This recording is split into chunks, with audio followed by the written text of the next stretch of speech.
Hello and welcome to YNWA Transfer News, your ultimate source for all Liverpool FC transfer news. Our first news is this. Arne Slot can no longer delay dropping Liverpool player as unsustainable issue clear. When Manchester United were last in town at the start of the year, Trent Alexander-Arnold's alarming performance could at least in part be explained by having his head turned days earlier by official interest from Real Madrid. There was, though, no doubt United had targeted Alexander-Arnold and Liverpool's fullbacks in general as an area to exploit. Given the wide areas of the defense remain in a state of flux for the Reds this season, United, unsurprisingly, repeated that approach with Milos Kerkez, this time the player in their sights. It was a wise decision. The left-back too often struggled to find an answer. Not helped by a succession of wrong decisions in coping with Amad Diallo and occasionally Matheus Cunha. Going forward, an understanding with Cody Gakpo down the left just isn't there at present, although Kerkez must surely be under instruction to resist overlapping. The issue can no longer be avoided. Having started every Premier League game since arriving from Bournemouth in the summer, Kerkez would surely be best served by being taken out of the firing line for Andy Robertson and given time to regroup and rebuild his confidence. On the other flank, Connor Bradley was decent enough before making way on the hour, but Slot's call to not introduce Jeremy Frimpong and instead shift Dominik Szoboszlai to right back merely limited the influence of the Hungarian having impressed in midfield Reds. Problem still set. Liverpool took to the field with their usual sponsor's logo replaced by the message "Play On" to raise awareness for the Club and Standard Chartered's joint initiative to keep girls in sport. That phrase, though, was the last thing the Reds were expecting to hear from referee Michael Oliver barely a minute into this desperate defeat.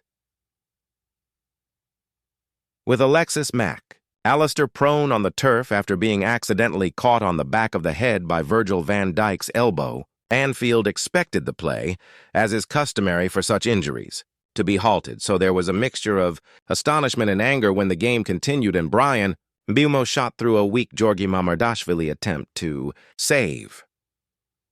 The Premier League later explained that with the incident having not been spotted by myopic Oliver and his officials, and no foul having been committed, VAR were not compelled to intervene. Liverpool, though, had switched off, just as they did collectively 6 minutes from time when, after a clearance from a set-piece had fortuitously dropped for Bruno Fernandes, Harry Maguire was one of 3 United players lining up to head in the cross at the far post ahead of Ibrahima Konate. While their main title rivals prosper, dead ball situations are sucking the life out of Liverpool's season at present. Defense concerns continue, with both teams starting with goalkeepers who had made only one previous career Premier League start. This was always going to be a test for those lining up in between the sticks, and it's fair to say United came out on top. Mamardashvili will have been disappointed not to have saved Mbeumo's opener and later prompted some panic among the crowd with one dropped cross. Visiting keeper Sene Lammens, meanwhile, produced one fine save from Alexander Isak and did enough to put off Mohamed Salah in one key opening. He didn't look overawed by the occasion, but the finger can't be pointed at Mamardashvili. For Liverpool, having now conceded 2 goals in 7 of their 12 games so far this season, that level of leakiness is simply unsustainable for any team harboring genuine aspirations of winning trophies. With problems from front to back, Slot has much on his plate. The biggest challenge of his Liverpool career is now upon him. Liverpool transfer news as a fresh Marc Guehi plan emerges and Argentine wonderkid tracked. Liverpool fell to a 4th defeat in a row in all competitions when facing Manchester United this weekend, with plenty of issues to solve in defense and attack for Arne Slot. No doubt, the turnover of players in the summer window for Liverpool has led to teething problems. While Slot won't be panicking, there, in a purely soccer sense, is the most difficult period of his tenure by some distance. Here is the Liverpool.com verdict on the transfer gossip to emerge around the Reds today. We start with the latest on Marc Guehi, who is once again being linked with a move to Anfield and elsewhere. Marc Guehi, Crystal Palace. This week, Oliver Glasner confirmed that Guehi has told Crystal Palace that he definitely won't be signing a new contract. That, of course, is no surprise. Guehi, now firmly established as an England international, nearly moved to Liverpool on deadline day, only for Crystal Palace to pull the plug when it failed to find a suitable replacement. Next year, the Reds are expected to go back in for him when he will be a free agent. Bayern Munich, Barcelona, and Real Madrid have also been speculated as potential destinations in recent weeks. According to the I paper, however, Crystal Palace is leaning towards selling Guehi in January as long as it can sign someone else. That would remove the need to lose him for nothing. Bayern Munich, in particular, is said to be interested in a move. There is an argument that Liverpool, having lost Giovanni Leone to a long-term injury, should fast-forward a deal too. Dylan Thomas. Gorosito, Boca Juniors. Liverpool scouts are said to have been left very impressed by the 19-year-old. Boca Juniors right back Dylan Thomas Gorosito and will continue to track his progress, rousing the cop claims. The teenager has been representing Argentina at the U20 World Cup in Chile and could play in the final against Morocco tomorrow. A move directly to Anfield, though, would be further down the line. Neither Connor Bradley nor Jeremy Frimpong has been 100% convincing so far this season for Liverpool. Signing such a young player from South America, however, would hardly represent a plug-and-play transfer. Alexander Isak misfires as major. Liverpool worry becomes clear. 5 talking points versus Man United. Arne Slot's Liverpool has now lost 4 games on the spin in all competitions, with Brian Mbeumo sending Manchester United on the way to a famous win at Anfield. With Alexis Mac Allister flat out on the floor with a head injury, Mbeumo finished past Georgi Mamardashvili to put Manchester United in front less than 90 seconds into the game. Cody Gakpo leveled in the second half as Liverpool piled the pressure on, but Harry Maguire then netted the winner. With Liverpool spiraling and looking unsure of itself, Arsenal is now the leading contender for the Premier League title. Here are the 5 things Liverpool.com spotted as the game unfolded. Florian Wirtz missed. When he came on against Chelsea in Liverpool's last match, Florian Wirtz instantly made an impact. It was a surprise, as a result, to see Arne Slot name an unchanged starting Affind here, with the German on the bench again. Entering the field later than he did at Stamford Bridge, Wirtz made a positive difference here too. He was crisp with his passing and created a couple of half-chances, though he couldn't help much with the long ball pumped forward that he was tasked with trying to compete for. You have to wonder how things might have looked had he started the game. Until the big money signing does get a run, we're unlikely to be able to work out the answer. Surely not starting here means he will on Wednesday. Anfield run over. Liverpool's last win over Manchester United at Anfield was a 7-0 mauling, but the 2 games since then have been drawn. The visitors' record, nonetheless, in this stadium has been poor in recent years. It last won in L4 in January 2016 via a Wayne Rooney goal. As soon as Mbeumo scored, given that Manchester United started so well and came flying out of the traps, Liverpool fans would have had a bad feeling. As much as it tried to get back on track, it couldn't properly. Gakpo leveled, but another piece of defensive difficulty allowed Maguire to restore the visitors' lead. Liverpool had the terrible concoction of being porous at the back and nowhere near clinical enough in attack. That combination never ends well. Alexander Isak misfires. This was just the 3rd Premier League start that Alexander Isak has made for Liverpool since he arrived from Newcastle United on transfer deadline day. And on Friday, Slot said that the Swede was now in a position fitness-wise where it is fair to judge his performances. First half, he missed a big chance to score when was played in by Ibrahima Konate. Aside from that, he wasn't hugely involved apart from the few times he dropped deep and tried to connect play. Mohamed Salah had 16 goals in his last 17 appearances against Manchester United coming into this one. But he never looked like scoring here either, even when he slashed a huge opportunity wide. Between them, they were completely ineffective, with Liverpool creating more than enough to get something from the game, even a victory. Defensive issues clear. In attack, things should click in time. Defensively, though, Liverpool has a major issue. It looked all over the place on far too many occasions. There were simply far too many gaps all across the Reds' defense. Milos Kerkez has come under fire, but he isn't the only one. On the opposite flank, Connor Bradley was little better. Ibrahima Konate actually did pretty well in the main, but the fullbacks were shaky and Virgil van Dijk had to cover multiple areas, which he struggled with. He was unable to do the work of 3 men, which is hardly a disgrace.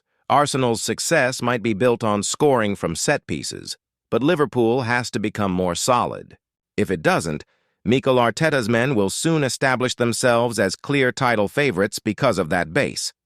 For all the attacking firepower at Slot's disposal, it won't matter for as long as the rest of the team is so unbalanced. Advantage. Arsenal. Though Liverpool's 3 successive defeats before the international break feel like a significant chunk of time ago now, there is no doubt that the general feeling and momentum, in the general soccer sphere at least, has shifted towards Arsenal. On Saturday, the Gunners narrowly beat Fulham thanks to another set-piece goal, and Mikel Arteta's side put even more pressure on Liverpool to keep pace. When it came to it, it never really looked like doing it. The aim for Liverpool, at least in the hope that things will click into place both defensively and offensively eventually, is that it can cling on in the title race long enough to start playing well again. If it carries on like this, those hopes won't last long. Why Liverpool's sponsor is different on the front of its jersey. Liverpool and Standard Chartered are once again collaborating on a special front-of-shirt logo swap, this year highlighting Play On, a joint initiative designed to encourage young girls to stay involved in sport. For select fixtures at Anfield this month starting with Manchester United, the Standard Chartered logo will be replaced with the Play On emblem on the players' shirts. The campaign aims to raise awareness of the barriers girls face in continuing sports participation and the positive impact it can have on their development and future opportunities. Launched in 2023, Play On addresses the issue of young girls dropping out of sport, emphasizing the wider benefits that staying active and engaged in sport can bring both on and off the pitch. The Play On initiative aims to break down the barriers that prevent girls from staying in sport, providing access to opportunities, fostering confidence, and promoting representation. LFC Women also showcased the Play On logo on its shirts during its defeat to Manchester City at Anfield last weekend. Natasha Dowie, LFC Women ambassador and former player, said, "Throughout my career in women's football, I've witnessed the impact sport can have and why it's so important to keep girls engaged. The opportunities and confidence that sport gives you lasts a lifetime, and programs like Play On are vital in making sure the next generation of girls don't miss out. It's fantastic to see Liverpool FC and Standard Chartered coming together to shine a light on this important issue," Sarah Hagan, Standard Chartered's co-head of corporate affairs, brand and marketing, added, "At Standard Chartered, we feel passionately about the importance of empowering girls and women to thrive in life and in leadership. Play On aims to encourage girls to play sport because of the critical life skills it can teach them off the pitch, such as confidence, teamwork, and resilience. We're excited to be able to feature this important initiative on the front of the Reds shirts and hopefully inspire more girls to play on."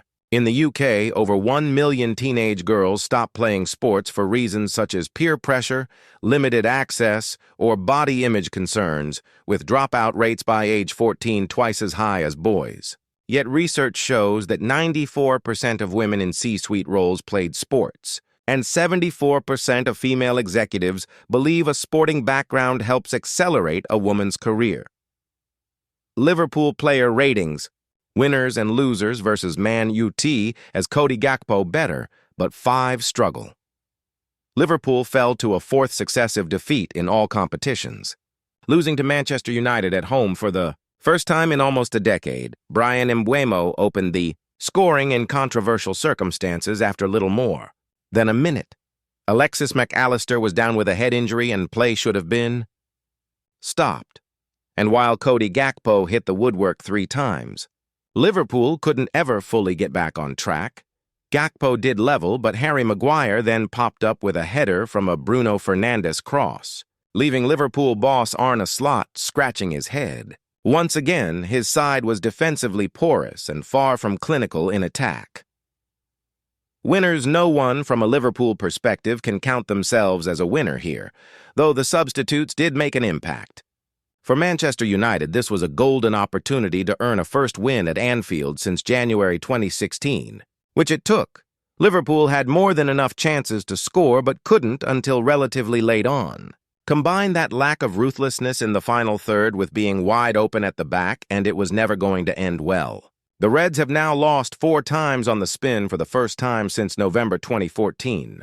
Losers defensively, Liverpool looked all at sea at times. There were simply far too many gaps. Ibrahima Konate actually did pretty well in the main, but the fullbacks were shaky and Virgil van Dijk had to cover multiple areas, which he struggled with. Arsenal's success might be built on scoring from set pieces, but Liverpool has to become more solid. If it doesn't, Mikel Arteta's men will soon establish themselves as clear title favorites. Thank you for watching.